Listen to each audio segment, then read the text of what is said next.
अस्सलाम वालेकुम फ्रेंड्स, उम्मीद करता हूँ आप सब लोग ठीक ठाक होंगे और खैरियत से होंगे। तो आज का जो हमारा टॉपिक है वो TCL के बारे में है। TCL में एक कमांड हमने पढ़ा था कमिट, जो कि एक डेटा को या ट्रांजेक्शन को परमानेंटली सेव करता है, ठीक है, एक टेबल में। अब हम पढ़ने जा रहे हैं वो है दूसरा कमांड ऑफ TCL का, वो है रोल बैक। रोल बैक किस लिए होता है? This command is use to undo transaction that is not already been save to the database. यानी कि आपने जो एंट्री की है, अगर आपने वो कमिट नहीं की है तो कमिट से पहले आप इसको रोल बैक दोबारा से कर सकते हैं कि वो वैल्यू जो है ना वो वापस ली जाए। अभी हम प्रैक्टिकली देख लेते हैं। रन एज एडमिनिस्ट्रेटर करेंगे और यहाँ से हम एक यूज़र एंटर करेंगे, कनेक्ट हो जाते हैं। सेट पेज साइज़ कर लेते हैं ताकि एक टेबल सही तरह नज़र आए। सेट पेज साइज़ और सेट लाइन साइज़ वो भी 300 कर लेते हैं।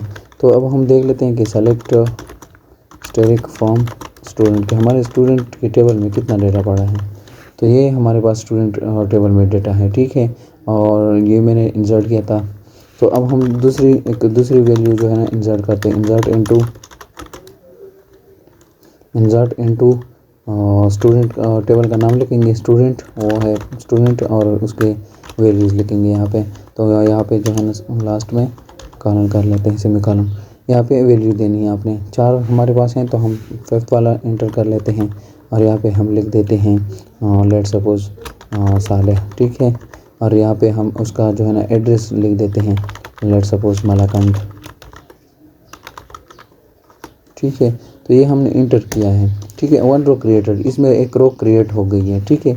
देख लेते हैं कि ये वाले जो है ना इसमें सेव हो गई है ट्रांजेक्शन की नहीं। ये ट्रांजेक्शन हो गई कि नहीं? सेव तो नहीं होगा पर ट्रांजेक्शन हुआ है इस जो है ना टेबल में। सेव करने के लिए फिर हमने कमिट यूज़ करना है। पर सेलेक्ट स्टैटिक फ्रॉम स्टूडेंट देख लेते हैं कि ये साले वाला डेटा आया है कि नहीं। तो ये आप लोग देख सकते हैं, ये साले वाला डेटा आ गया है। अब हम इसको कमिट के बजाय रोल बैक करते हैं। कमिट तो इसलिए होते हैं कि इसको परमानेंटली सेव करें, ठीक है। मैंने पिछली वीडियो में बताया था आप लोगों को कि अगर आप इसको कमिट के बजाय क्रॉस कर लेते हैं, इसको मतलब क्लोज़ कर देते हैं और इसको दोबारा रन कर देते हैं, तो ये वाली वैल्यू इसमें नहीं होगी, क्योंकि हमने इसको टेम्पररी जो है ना ट्रांजेक्शन किए हैं टेबल में। स्टोर करने के लिए हम कमिट का जो है ना कमांड यूज़ करेंगे। अब हम कमिट के बजाय जो है ना रोल बैक यूज़ करते हैं ताकि ये डेटा फिर से जो है ना वापस चला जाए, ठीक है।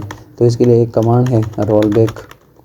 तो ये कमिट की तरह ही काम करते हैं। कमिट सेव कर देता है ट्रांजेक्शन को, ये रोल बैक कर देता है ट्रांजेक्शन को ख़त्म कर देता है जो आपने रिसेंटली ऐड किया है, ठीक है।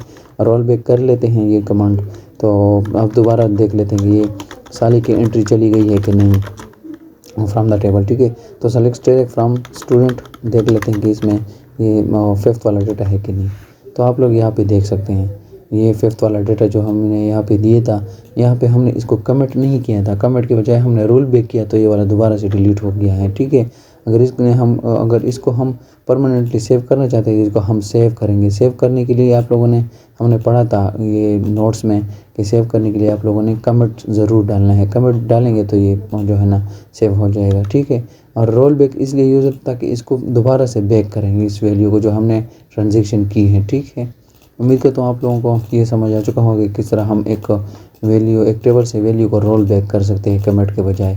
कमिट जो है ना वो सेव करने के लिए यूज़ होता है, रोल बैक उसको जो आपने ट्रांजेक्शन की है उसको रोल बैक करता है, ठीक है। उम्मीद करता हूँ आप लोगों को ये वीडियो समझ आ चुका होगा। अगर समझ नहीं आए तो आप लोग कमेंट सेक्शन में पूछ सकते हैं। तो ये था हमारा जो है ना बेसिक कमांड्स थे सारे, कमेंट और बाकी सब इंसर्शन डिलीशन आज तक हमने सब किए हैं, ठीक है। इसके बाद हमारे पास शुरू हो जाता है PL का मतलब क्या है? Programming language. तो SQL में हम आगे प्रोग्रामिंग लैंग्वेज स्टार्ट कर लेंगे कि वो किस तरह होते हैं। जिस तरह हमने C++ में पढ़ा था, C++ में हमने एफएल्स की थी, while loop, do while loop, आप लोगों को याद होगा। तो वो हम इसे आगे वीडियो में स्टार्ट करेंगे। उम्मीद करता हूँ ये वीडियो समझ आ चुका होगा और ये कोर्स आपने एंजॉय किया होगा और ये आपको समझ आ चुका होगा। अगर समझ आ गया है और कोर्स को एंजॉय किया आप लोगों ने तो मेरे यूट्यूब चैनल को सब्सक्राइब करें, अपने दोस्तों के साथ शेयर करें। तब तक के लिए खुदा हाफिज़।